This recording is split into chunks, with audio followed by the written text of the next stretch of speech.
Ang susunod na programa ay rated PG. Ito ay nangangailangan ng patnubay at gabay ng magulang para sa mga batang manunood.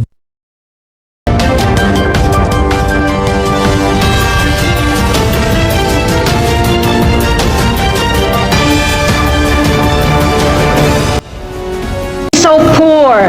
Why is life so hard? The reason is plain and simple.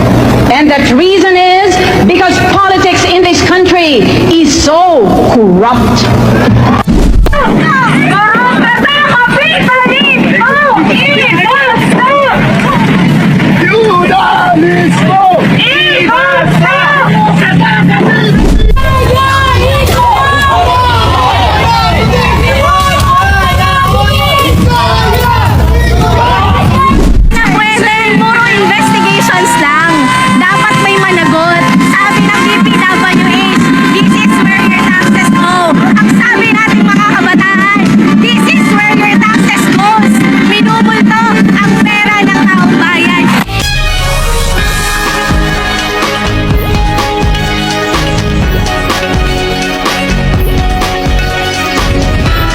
Ng umaga, ito ang BTV News. Boses ng katotohanan. Serbisyong totoo. Narito ang balitang dapat niyong malaman.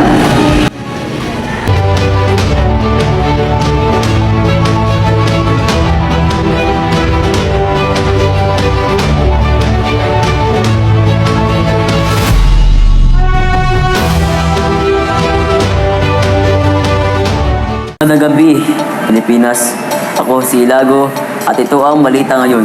Sa ating espesyal na ulat, talakayin natin ang isyu ng korupsyon at kung paano ito ramdam mismo ng ating mga kababayan sa kanilang pamayanan.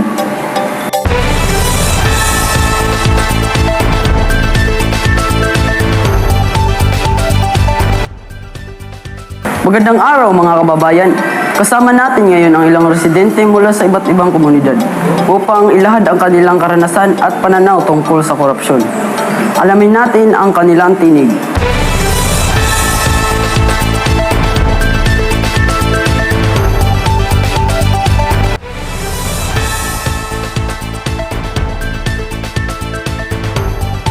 Magandang umaga. Ano po ang iyong pangalan? Wena, At may katanungan lang po ako.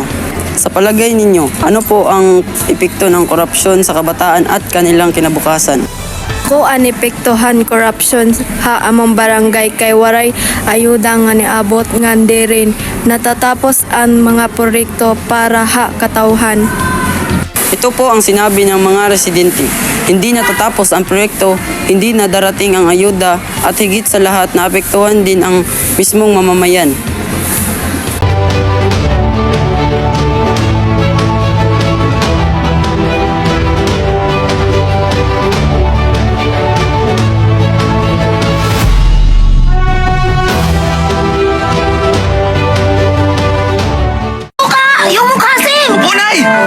Pabili nga po ng suka.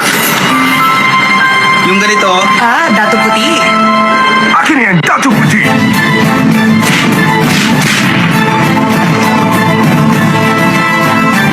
Galing mo sumatag, man. Ay! Champion ako! Bumili ka ng sukat, champion ka na. Yung mukasim. Ang gato puti po.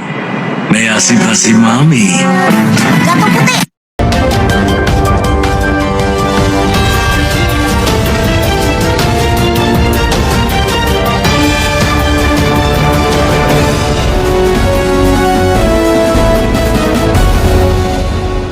Magandang umaga. Ano po ang iyong pangalan? Ako po si Rian. At ano po inyong panawagan sa opisyal ng gobyerno?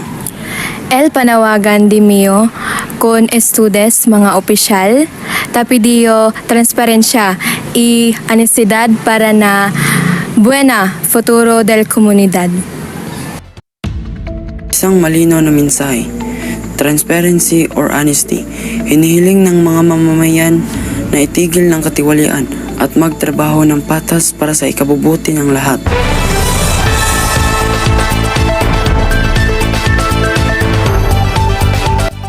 Magandang umaga. Ano po ang iyong pangalan? Pangalan ko ay si Abigail Namukat. May katanungan lang po ako. Sa inyong palagay, Naapektuhan ng korupsyon ba ang kabataan at kanilang kinabukasan? Ilalako karanasan ding anaking tamang oportunidad uling alimaralas at teyo di pondo para karing eskwela at programa para karila. Para sa mga kabataan, ang korupsyon ay hadlang sa oportunidad, lalo na ang edukasyon at ang programang nakalaan sana para sa kanila. Kung walang pondo, walang malinaw na direksyon ang kinabukasan.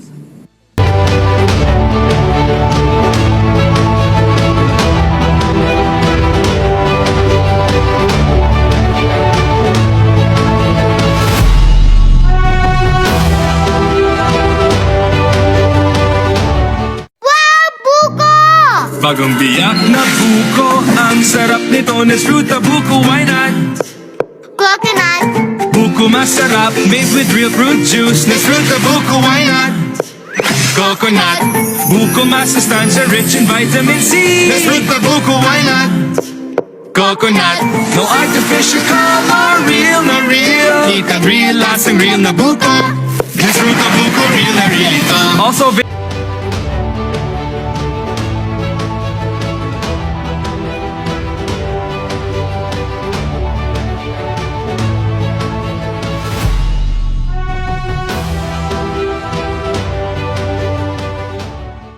Ang korupsyon ay hindi lamang isyu ng gobyerno, kundi usapin ng bawat mamamayan. Sa pagkakaisa at paningin ng pananagutan, makakamit natin ang lipunang may hustisya at katapatan.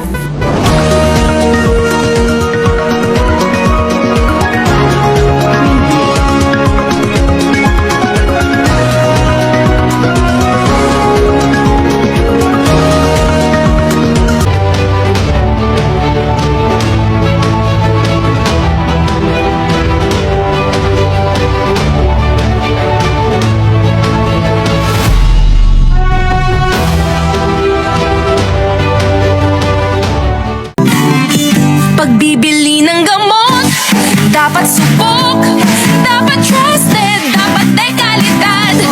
Unilab yan. Pagbibili ng gamot, siguraduhin mo na. Unilab yan. Pagbibili ng gamot, siguraduhin mo na. Unilab yan. Trusted quality healthcare. Unilab yan.